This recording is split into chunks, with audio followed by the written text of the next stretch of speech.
ఇంట్లో ఉన్న రొయ్యలతో ఇలా ఒక్కసారి బిర్యానీ చేసి చూడండి. హోటల్ దమ్ బిర్యానీ కూడా మర్చిపోతారు. ఒక్కసారి ఈ స్టైల్లో చేస్తే మళ్ళీ మళ్ళీ అడుగుతారు. అంత టేస్టీగా ఉంటుందండి.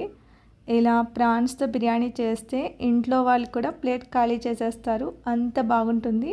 డెఫినెట్గా ట్రై చేయాల్సిన రెసిపీ. ముందుగా రొయ్యలను శుభ్రంగా క్లీన్ చేసుకుని పెట్టుకోండి. ఇక్కడ నేను బిర్యానీ వచ్చేసి మట్టి కుండలో చేస్తున్నానండి. ఉంటే అందులోనే ట్రై చేయండి. టేస్ట్ అయితే చాలా బాగుంటుంది. కొద్దిగా ఆయిల్ వేసుకుని అందులోనే 2 స్పూన్ల వరకు నెయ్యి కూడా వేసుకోండి. ఆయిల్ కాస్త వేడెక్కిన తర్వాత బిర్యానీ దినుసులు వేసుకోండి. అందులోనే కొద్దిగా జీడిపప్పు పలుకులు కూడా వేసుకుని బాగా వేయించండి.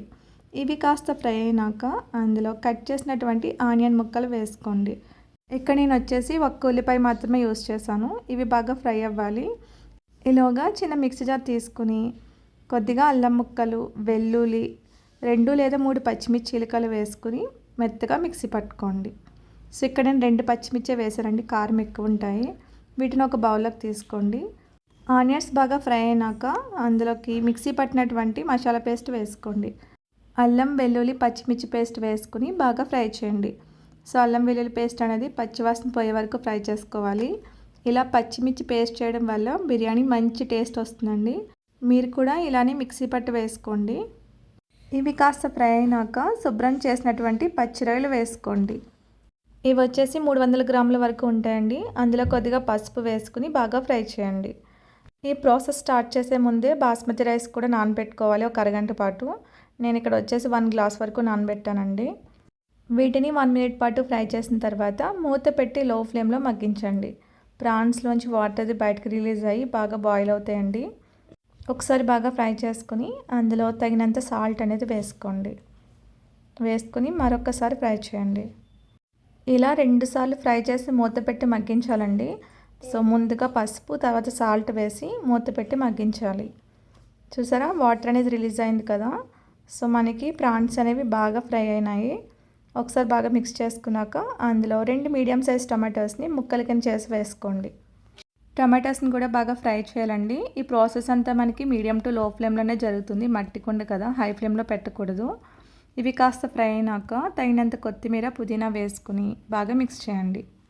ఇలా టమాటోస్తో పాటే కొత్తిమీర, పుదీనా కూడా వేసుకుంటే ఫ్లేవర్ అనేది బాగుంటుంది. ఇవి కాసేపు ఫ్రై చేసినాక మూత పెట్టి లో ఫ్లేమ్లో టమాటోస్ మెత్తగా అయ్యే వరకు మగ్గించండి.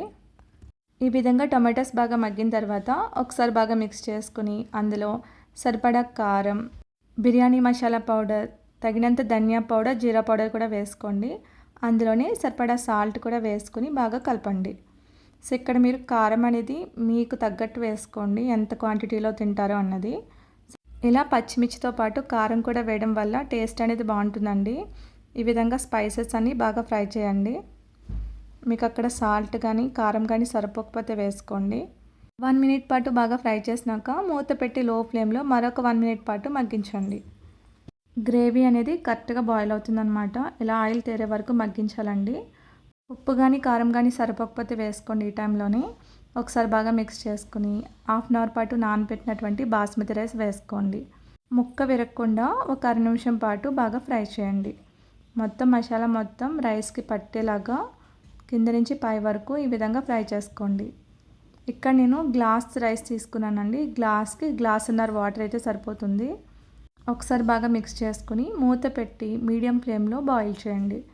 ఇక్కడ మీకు స్పైసెస్ ఏమైనా తక్కువ అనిపిస్తే కనుక వేసుకోవచ్చండి. నేను వేసినవి అయితే కరెక్ట్గా సరిపోతాయి. సో సేమ్ యాస్టీస్ ఫాలో అయిపోండి. ఇలా మిక్స్ చేసుకుని మూత పెట్టి మీడియం ఫ్లేమ్లో మగ్గించండి. ఇలా ఒకసారి చెక్ చేసుకోండి. మనకి వాటర్ అనేది ఇంకా ఎక్కువగా ఉంది కదా. మరొకసారి మూత పెట్టి ఒక 2 నిమిషాల పాటు ఉడికించండి. వాటర్ అనేది ఆల్మోస్ట్ తగ్గిపోయింది కదా. ఈ టైంలో మీరు ఏం చేస్తారంటే ఒక్కసారి స్లోగా కలుపుకుని మూత పెట్టి ఆ పైన బరువైంది ఏదోటి ప్లేస్ చేసుకోండి. ప్లేస్ చేసుకుని మంటని లో ఫ్లేమ్లో పెట్టి ఒక 6 మినిట్స్ పాటు బాయిల్ చేసుకోండి, సరిపోతుంది. 6 నిమిషాల తర్వాత స్టవ్ ఆఫ్ చేసుకుని ఒక 10 నిమిషాల తర్వాత ఓపెన్ చేయండి. అంతేనండి, సూపర్ టేస్టీ రొయ్యల బిర్యానీ రెడీ. ఇలా ఒక్కసారి చేస్తే దమ్ బిర్యానీ కూడా పక్కన పడిపోతుంది. ట్రై చేసి ఎలా వచ్చిందో చెప్పండి. మంచి కలర్ఫుల్గా ఉంటుందండి. ఇందులోకి మనకి ఎలాంటి గ్రేవీ కూడా అవసరం లేదు, డైరెక్ట్గానే బాగుంటుంది. డెఫినెట్గా ట్రై చేయండి. మా పిల్లలు కూడా చాలా ఇష్టంగా తిన్నారు. ఎప్పుడైనా నోటికి రుచిగా తినాలనిపిస్తే ఇలా ఒక్కసారి ప్రాన్స్ బిర్యానీ చేసుకుని తినండి, చాలా బాగుంటుంది.